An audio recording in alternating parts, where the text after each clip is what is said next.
This is the third video of the Prevent SARS3 video series related to the project effort to develop nanomaterials against SARS2 pandemics, ongoing pandemics.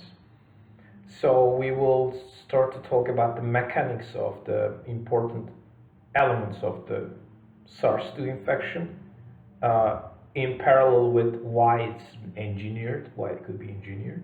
So you can support the project through the links noted below.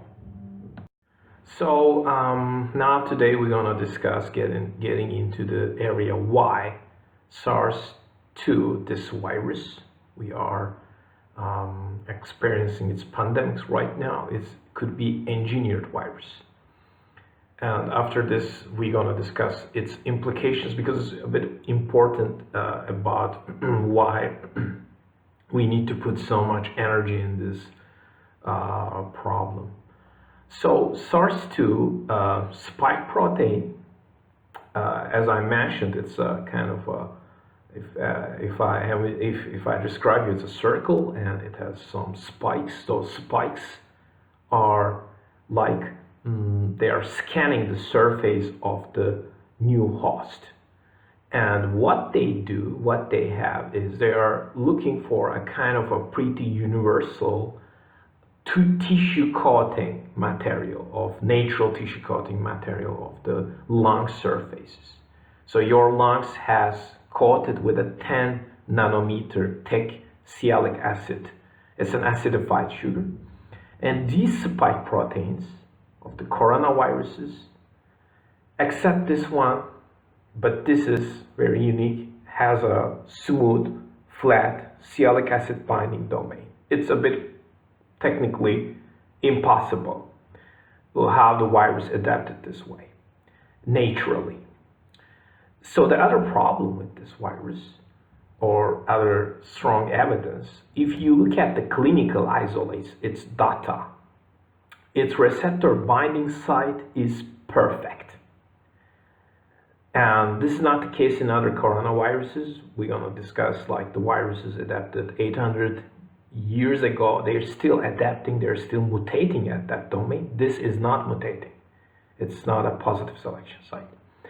So it has a very interesting, strange furin cleavage site insert with a recombination. And also, this recombination is a unique one-time event, suggesting it's like artificial.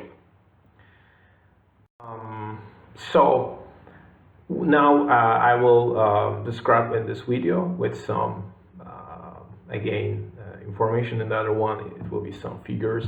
So the SARS2 enters into the body through the inhalation, and then the virus scan, or kind of has a very specific site interacting with these sialic acids. So and some of the viruses completely get rid of this, because it's a weakness actually at the same time for the viruses, because immune receptors detect that sialic acid scanning monitoring activity of the viruses. So for a virus, which is not, I told you, not a living material outside the cell, this is the first, foremost, initial contact with the human body is through this sialic acid domain. So again, the immune receptors detect these viruses, scanning the sialic acids on the surface of the lungs, those 10 nanometer layer, and pull the viruses and digest them.